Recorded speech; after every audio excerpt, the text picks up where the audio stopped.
King Solomon. His name is not just history, it is legend, a name synonymous with impossible wealth and divine wisdom. The Bible paints a picture of a golden age so absolute it borders on the fantastical. A king who received 25 tons of gold every single year. A ruler whose throne was carved from ivory and overlaid with the purest gold, guarded by 12 golden lions. In his kingdom, the scriptures tell us, gold and silver were as common as stones on the street, and the mighty cedar wood he used for his temple was as plentiful as the sycamore trees in the foothills.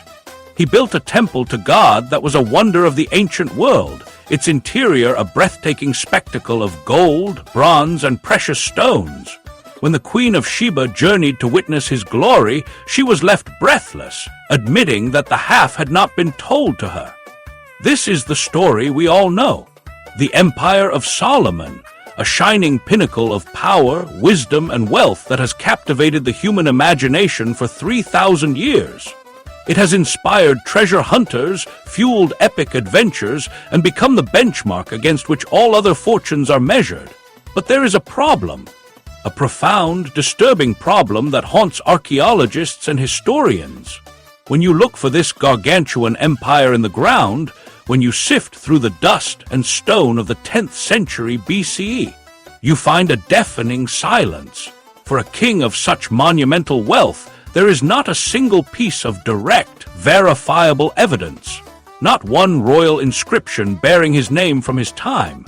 No grand monuments outside of Jerusalem proclaiming his imperial might. No mention of him in the records of his powerful neighbors, the Egyptians or the Mesopotamians. It's as if the wealthiest man on earth was a ghost in his own golden city. So, where is the proof? Where are the legendary mines that produced this river of gold? For centuries, the search for King Solomon's mines has been the holy grail of treasure hunters. The Bible mentions a mysterious gold-rich land called Ophir, but gives no map.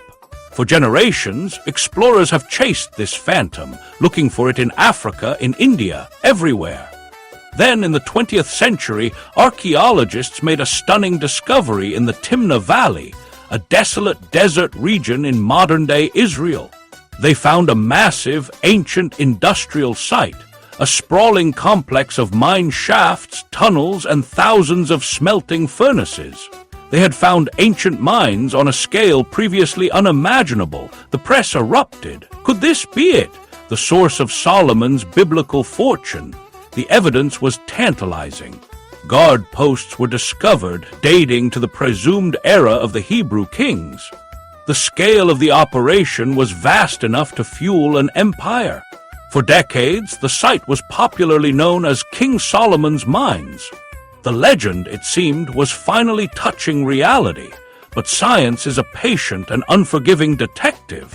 In recent years, with the advent of radiocarbon dating, archaeologists re-examined the site. They tested organic materials found in the deepest layers of the mines, seeds, cloth, even the ancient dung of pack animals. The results were a bombshell.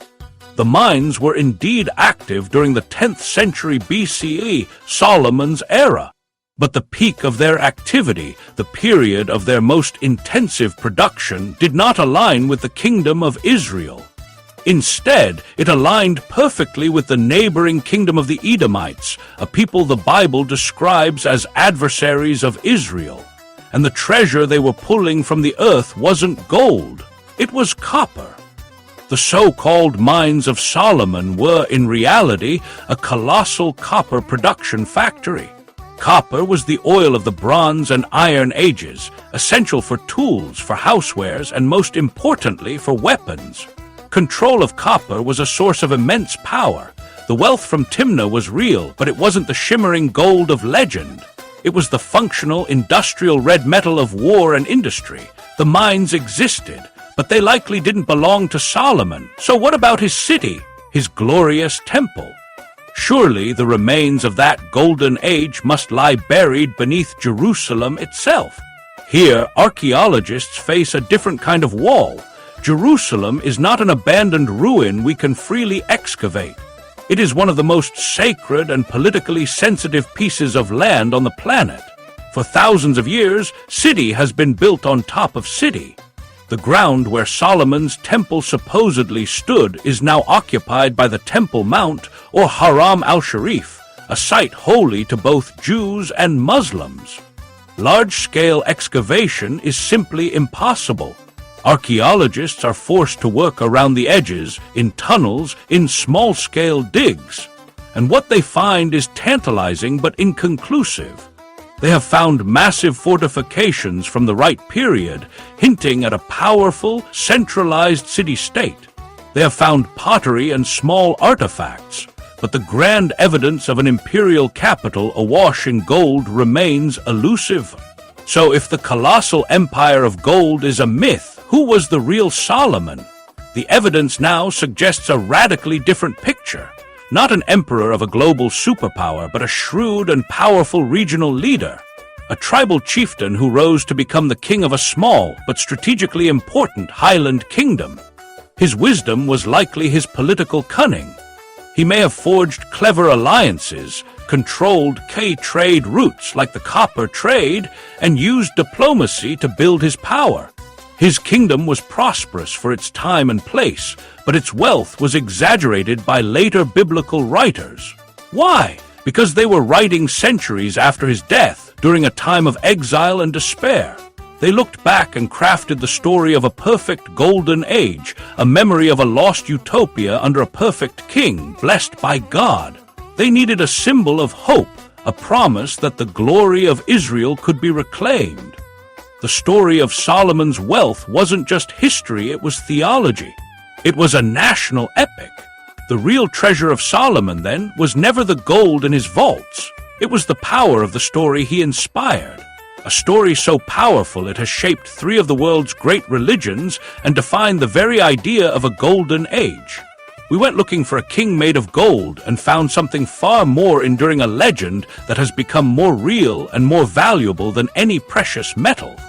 The mines are not what we thought they were, and the city guards its secrets. But the shadow of the wise king, whether man or myth, still looms large over all of us.